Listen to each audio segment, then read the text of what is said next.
Oi, tudo bem? Hoje eu vou falar dos violeiros no Grande Sertão. Primeiro a gente tem que imaginar que o Brasil do início do século XX, que é quando se passa a história, eu já fiz até um vídeo sobre isso, né? É um Brasil completamente diferente, né? Para a gente ter ideia, no início do século XX a expectativa de vida no Brasil era de 40 anos. E, na verdade, mais de 80% da população brasileira nesse momento é analfabeta. Se isso é a população brasileira como um todo, incluindo as capitais, o Rio de Janeiro, etc., imagina como é que não era no sertão. Né? Então essa cultura era a cultura predominantemente oral. Né? Você tinha muitos provérbios, né? E você tinha muitas canções, cantigas que, é, na verdade, serviam para muita coisa, né? Serviam para alegrar, serviam para é, digamos, sonhar, cantigas românticas, mas também relatavam fatos acontecidos. Basta a gente pensar, por exemplo, nas canções da literatura de cordel, sendo que aí a gente tem também uma parte escrita, né? E havia canções de guerra para, digamos assim, marcar o avanço dos jagunços em alguma batalha, como a gente vê, inclusive no Grande Sertão aparece uma canção de guerra que começa com Olerê Baiana, né?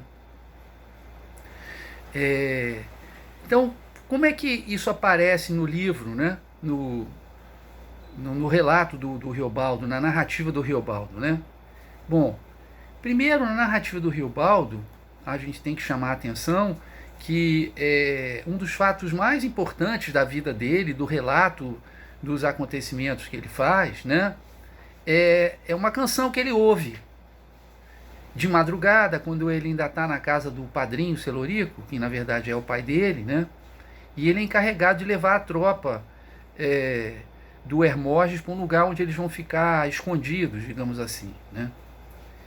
E ali de madrugada, visualizando só os vultos daqueles homens nos cavalos, ele que cresceu de certa maneira, né, a partir da adolescência, do pai falando, né, dos jagunços e tal, ele fica muito impressionado.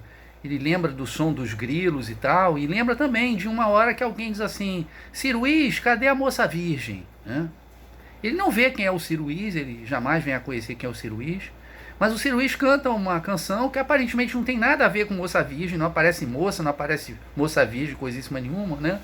Mas essa canção fica para sempre marcada na memória do Riobaldo, né? Na verdade, como a gente vai analisar depois, vai ter um vídeo só sobre a canção de Ciruís. Essa canção de Ciruís, de certa maneira, era a canção sobre Diadorim, sobre o amor dele por Diadorim e sobre, né, as desventuras, digamos assim, desse grande amor. Mas eu não vou analisar a canção de Ciruís, só digo que esse é o primeiro aparecimento de um violeiro, né? De um violeiro que, então, entoa essa canção e que o Riobaldo jamais vai esquecer. Isso é tão importante para o Riobaldo, né? Que a canção desperta a sensibilidade dele. Ele diz que molhou a ideia dele, né? A umidade aí é um símbolo de vida, né? No sertão. E a partir daí ele começa a fazer uma série de canções. Ele esquece as canções que ele fez e só lembra da de Ciruís, porque a de Ciruís tinha a ver com o seu destino. Bom, de qualquer maneira, aparecem outros violeiros, além desse Ciruís, que morrem antes do livro terminar, né? Aparecem dois violeiros, um chamado Delfim, que carregava o violão dele, a viola dele para lá e para cá, e o Luzié, que era alagoano, né? E aparecem também outros que cantavam, a gente não sabe se eram violeiros ou não, mas como Admeto e Ludivino, que cantavam coisas de sentimento. Infelizmente, eles cantavam pelo nariz, quer dizer, não devia ser muito agradável de ouvir. Tem outro mencionado, Tuscaninha o Caramé, só é mencionado uma vez, lá para o final do livro, que cantava com bela voz, com bonita voz, diz o livro, canções sentimentais. Havia também quem cantasse canções religiosas, como Fonfredo, que cantava loas, que são canções para os santos, né? Só que ele cantava de um jeito tão enrolado que ninguém sabia, quem conseguia entender o que ele cantava. E, surpreendentemente, né, Diadorim também cantava, mas no caso de Diadorim, por motivos óbvios, né, só cantava longe dos outros, mas com boa voz. Dava para eles perceberem que Diadorim tinha uma boa voz.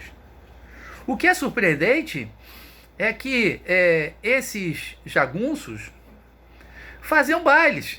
Quer dizer, entre eles dançavam entre eles, como o Leocádio de Odolfo, que segundo o livro eles chegaram a valsar, né? Algum violeiro tocava e eles dançavam. E o Diadorim era considerado um pé de salão, né? Pelo Garanço, que conta o Riobaldo, que fica com um ciúme enorme, porque ele sai numa empreitada e quando volta descobre que teve esse baile, né? Entre aspas, o baile. E que Diadorim dançou a noite toda. Ele fica desesperado com aquilo, morrendo de ciúme, porque os jagunços dançavam com o outro, né? Era o jeito. Agora, vocês já imaginaram, né? A jagunçada, aquela jagunçada perigosa, né? Vestida, armada, com cartucheira para lá e para cá, né? Porque eles não podiam abandonar a cartucheira, tem que deixar a arma perto, né? No meio do sertão, dançando ao som de um violeiro, é genial, né? O próprio Riobaldo, isso era tão importante que o Riobaldo, num determinado momento, ele reclama, né? Tem uma hora em que ele está num bando que ninguém cantava, ninguém tinha viola, ninguém tinha um outro instrumento, pandeiro talvez, por exemplo, né?